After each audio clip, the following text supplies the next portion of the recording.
bigyan ng hanap buhay. Nagdroga yan, patayin na lang. So what kind of thinking of... Right thinking. I don't believe in you. I'm Mr. not Chair, asking you to believe in me.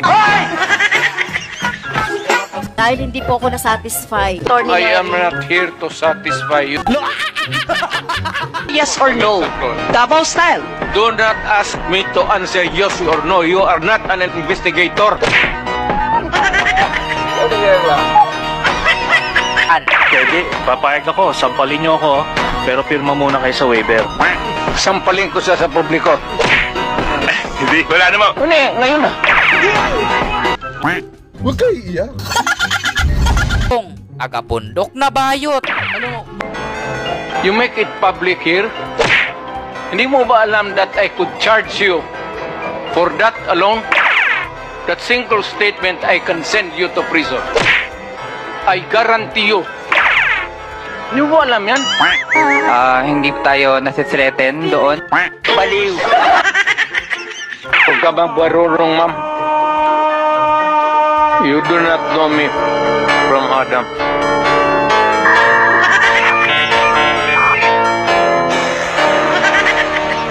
successful po ba ang war on drugs ninyo? Successful, ma'am. Na-minimize yung drugs.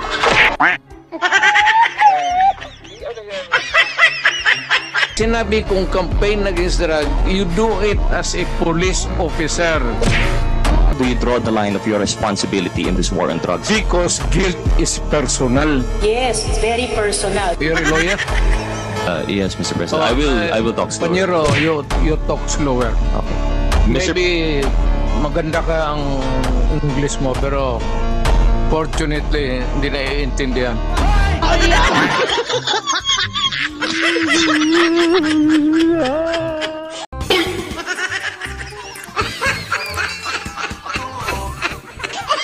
Ano ba yung dahilan? Bakit bumagsak ng 17 percentage points yung approval as well as the trust ratings of President Marcos? Basically, malaki yung binaba niya, no? Yung kanyang approval bumaba ng 17 points, yung kanyang disapproval umakyat ng 21 points. Yung kanyang pagtitiwala, ganun din ang binaba. At yung pag hindi nagtitiwala sa kanya, umakyat ng 2 puntos. Malaki. Malaki talaga. Bakit? Anong bunso dito? Tsaka yung survey, di ba, was conducted March 23 to 29. Factor ba dito yung pagka-aresto ni President Duterte? Bahagi yan. Maaaring masabi natin medyo malaking bahagi yan. No? Dahil sa... Anong medyo tapos malaki? Malaki talaga. Gonggong. Alright, welcome back to my channel mga guys. Ito nga. Pinakinggan ko po itong presidente po ng Pulse Asia. Ito po, nagdadala ng survey. Dito po natin makikita po kasi siya mismo, presidente, nagsalita po. Parang hindi niya matanggap ang resulta sa kanilang sariling survey. Ano ba yan? Dito po, nagpapakita lang po ng pagkabias itong tao na to. So, ibig sabihin, yung mga survey nila may bias talaga. May bahid talaga na bias. Kasi sinasabi niya, disinformation daw. Disinformation daw yung pinalabas o yung mga vlogger, yung mga nag-report na kinidnap, hindi dumaan sa tamang proseso. Disinformation daw yun. Dahil para sa kanya, legal daw po yun. So, ibig sabihin, itong tao na po ito ay one-sided na po. One-sided na po dyan sa mga bangag. Kapol. Ito na ang malungkot na katotohanan mga guys. Kasi itong Pulse Asia, huli sa sarili nilang bibig. Naku po, paano yan? Paano ang kredibilidad ng yung survey? Kahit na siguro against itong tao kay BP Sara, pero yung survey talagang lagapak ito si Marcos at umangat talaga si BP Sara, halos hindi niya matanggap. Pero lumalabas pa rin na mataas. Alam natin na hindi pa yan ang totoo talaga na resulta kasi ito bias na to eh. Bias talaga itong hayop, di ba? Naku po mga guys, para din itong si Comelec Chairman. Baka may mga sikreto na naman kayong mga bank account dyan, ha? Di ba? Alright, pakinggan natin, ha? Di ba meron tayong nababasa ngayon na yung massive disinformation patungkol doon sa pag-aaresto, yung report ng Reuters. Yan. Maniwala ba tayo dyan sa kanya? So, ibig sabihin, ang paniniwala niya, ay legal daw yung paghuli kay Tatay Digong. Tapos, sinisisi niya ngayon dito sa massive disinformation. Ano sinasabi mo? Fake news? Ikaw yata ang fake news eh. Kayo yata ang fake news yung hayop nito survey firm na ito eh.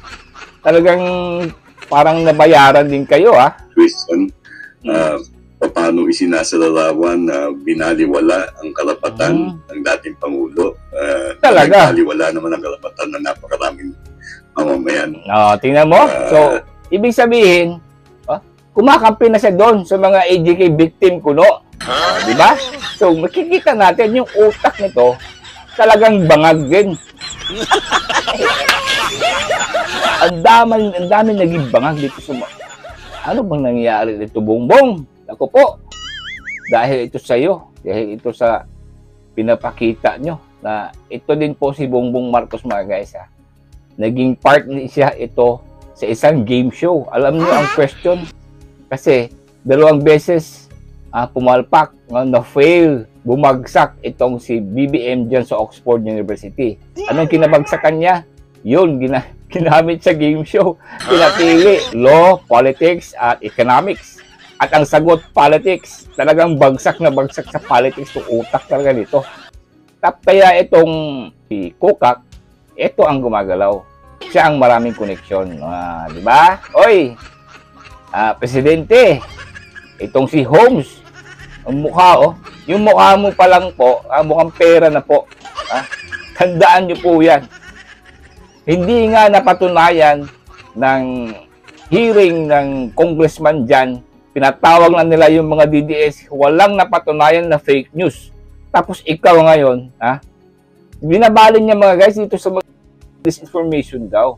Ang sabihin nyo po, mas marami ang nanonood at naniniwala ngayon dito sa social media kaysa sa inyo.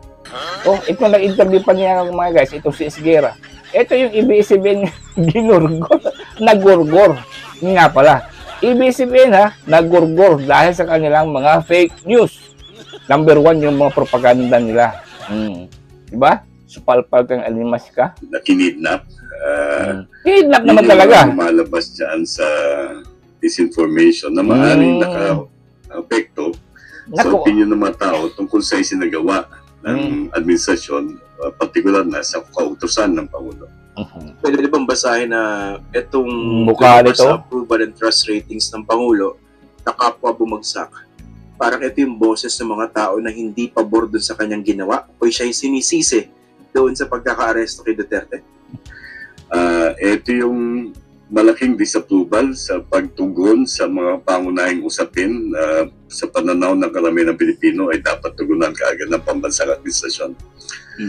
So, nandyan ang mataas na presyo ng mga bilihin, nandyan ang kita ng mga manggagawa, nandyan ang paglaban sa katiwalian at ang paglaban sa kriminalidad. So, yan yung 4 na usapin. Ang pagtingnan mo, sa madaling salita, walang ginawa yung Pangulo yung bangag dyan. Kaya bumagsak. At lalo na ngayon na pinakulong pa niya si Tatay Digong. Illegal na illegal kasi. Huwag niyo pong takpan. Magkano kaya ang bayad ni Lisa na sa'yo? Uy, presidenteng gago nito. Bias. Wala pa tayong Pangulo simula nung nagsimula kami sa Pulse dahil ginagawa namin itong quarterly survey nito na nakakuha ng 80 o 79% disapproval in terms of controlling inflation. So ngayon pa lang. At kay Bongbong, nagsimula ito noong September 2024 pa. So, nag-ease up na ang inflation pero hindi mo bumababa presyo ng mga bilihin. Di ba? Na-measure ba? Kasi naisip ko rin. Kasi perception naman ito, no? Siyempre, inuugnay din ng mga tao yan dun sa kanilang personal na karanasan. Pero I'm thinking, how big a factor kaya yung information or disinformation campaign naman ayan na naman sa politika?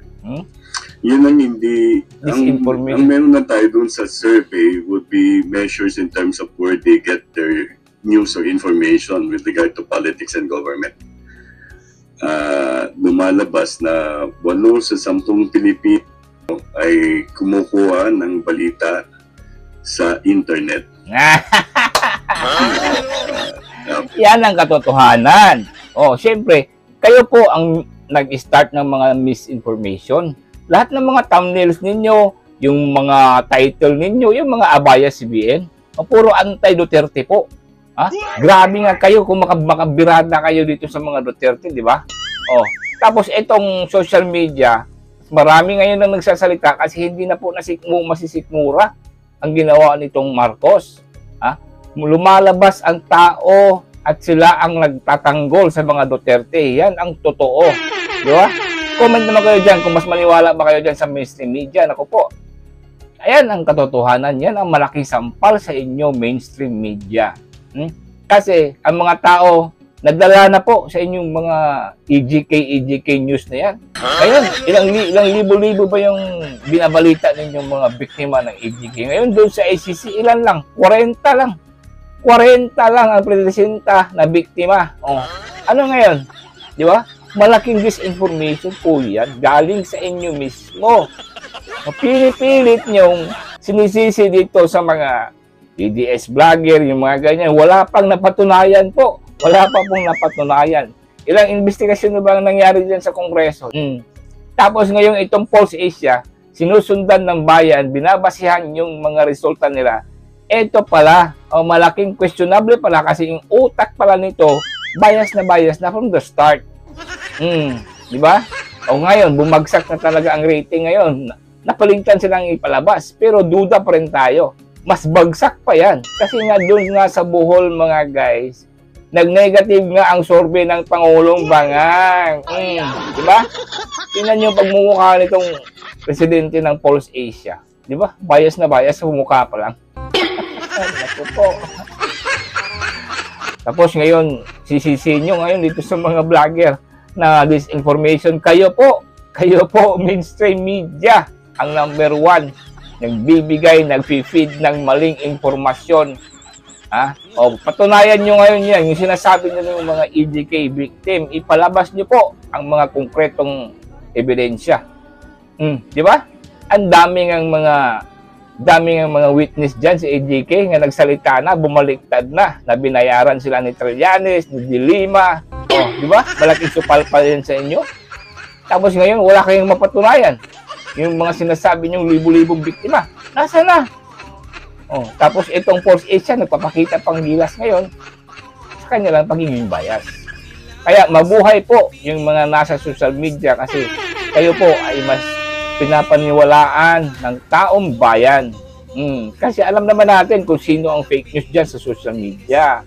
Kaya malaking sumpalpal sa kanila itong issue na to. Alright mga guys, itong ang Pulse Asia mukhang kaduda-duda pa rin. Buti pa yung ArcLight dyan sa online survey. Lahat ng kandidato talagang sinasali sa pagtanong. Hindi katulad sa inyo Pulse Asia, halos yata yung mga administrasyon nyo lang ang binabandera nyo dyan. Diba? Nakapal na mukha naman itong Pulse Asia ngayon mga guys.